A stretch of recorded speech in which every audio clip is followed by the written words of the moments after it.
Hello and welcome to Bass Guitar Review. My name is Ryan Barsby and today we're going to be taking a look at one of the newest and smallest additions to the Spector range, the Bantam 4.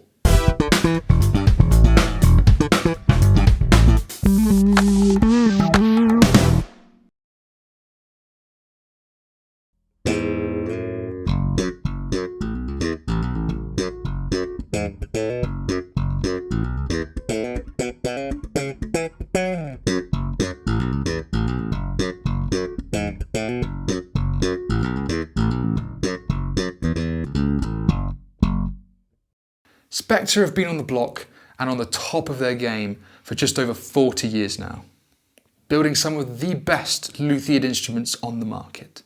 This beautiful bass is a 30-inch short scale, with its own onboard active preamp and pickups, both of which are made by EMG. It has a two-piece chambered alder body with supporting graphite rods for improved weight and balance, and a quilted figured maple top. The body is the NS Spector shape, which has been carved and contoured to fit the player's body and to maximise comfort. The Bantam also features a three-piece maple neck, with a notch at the headstock to help with hanging on guitar wall hangers and comfort for the player. The neck is also fitted with a graphite truss rod with a naked Indian rosewood fingerboard, but not to worry, as the dot markers are sat on the top of the neck exactly where you'd expect to see them.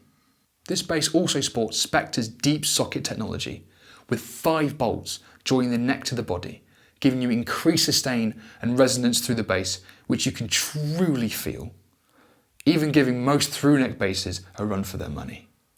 The fretboard radius is 16 inches and has a string spacing of 0.75 inches at the bridge, and the width at the nut is 1.65 inches, making it wider than most modern skinny neck J-style basses, but perfect for fans of P-style necks or people with generally big paws.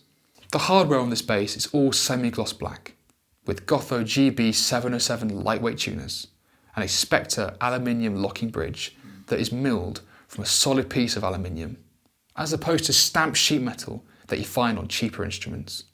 Now moving on to the technical side of the bass, the Bantam 4 is loaded with 2 EMG 35 DC pickups, as well as an EMG BTS active EQ circuit. The 35 DC pickups are configured with 2 high output single coils, loaded with ceramic bar magnets, giving the player an extremely crisp and modern bass tone. Switching to the controls, the bass features a master volume control, a blend knob with a notch center point so you can fine tune your preferred pickup balance, and a bass and treble boost and cut in a stack knob configuration, which offers a boost or cut of 12 decibels. The whole bass weighs a mere 3.8 kilos or 8 pounds and 8 ounces for our American pals across the pond, thanks to the chambered alder body. The Bantam 4 also comes in 3 different finishes: black cherry, like the model we have here, transparent black stain, and a solid white. Spector also offer a left-handed version in black cherry as well. Let's hear a few more bass tones before I tell you my thoughts and feelings on the Spector Bantam 4.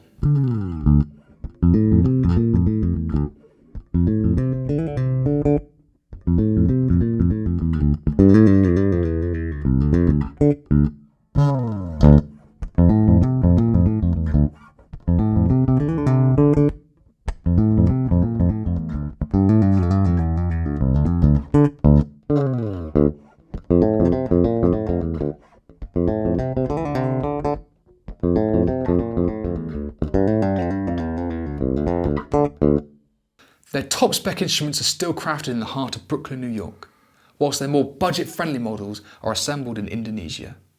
Spector also have mid-tier plants in both Korea and the Czech Republic, the latter being where the Bantam was built. The Czech-built Spectors are superbly built and can go shoulder to shoulder with their American counterparts in almost every category. There are just a few small things that set this bass back from being an outright must-have for every bass player, and yes, one could easily consider these to be minor problems, but I wouldn't be doing my job if I didn't tell you about them. When the neck meets the fretboard, there appears to be small holes or gouges in the maple where it hasn't been planed correctly, leaving imperfections. The same can be seen at the nut of the bass. The knobs of the Bantam, compared to the rest of the build quality of this bass, are not the most pleasant thing to operate. They are entirely made of plastic and do feel a bit cheap to the touch. However though, because the knobs are made of plastic, with everyday wear and tear and hours of playing, the problem should eventually eliminate itself just by simply wearing away.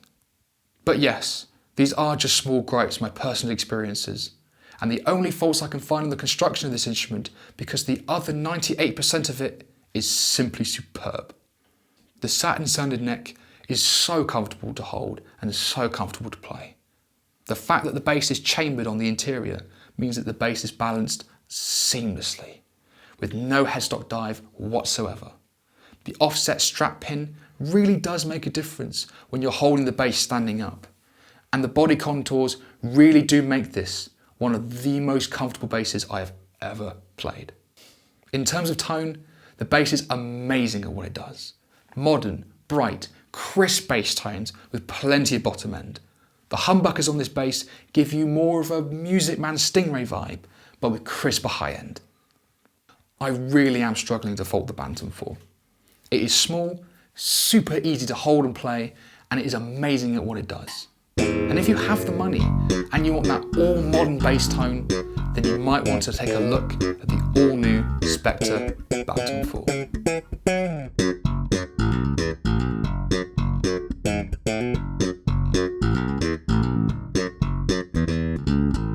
Okay, well I hope you've enjoyed the review. If you have any comments, thoughts, or want to see a piece of bass gear featured on the channel, then please leave a comment down below. We truly do read all of them. Please like, subscribe, click the bell icon to be notified of all things bass. Thanks for watching, and we look forward to seeing you next time on Bass Guitar Review.